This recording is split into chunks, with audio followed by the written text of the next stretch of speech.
քիչ առաջ մի դեպք եղավ, որի մասին Գյումրիում ենք պետքա պատմեմ։ Մեր Գյումրիի ազատամարտիկներից մեկը Գյումրուն հարիր հումորով, սև հումորով, որը նաև իրականությանը շատ մոտ է, ազատամարտիկ ընկերներից հիշեցնեմ, ասեց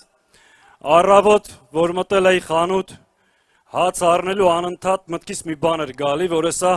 դախլու տակից մի հատ դուս պրծուկ է դուս թռնելու, ասի ծո պատերազմի վաղտ, ես խիչ ես զովը, ես ինչ ես սաղ, այդ քեզ փող որտեղից այդ թալանչի, որ հաց ես առնում։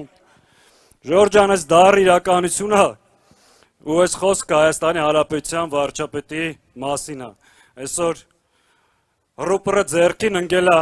Երևանում փողոցներում, այս քանի օրն էլ ստեղ է գալու, զգուշ կլնեք, շարից փորձանքից հեռու, Հայաստանի Հանրապետության քաղաքացիներին տեսնում է,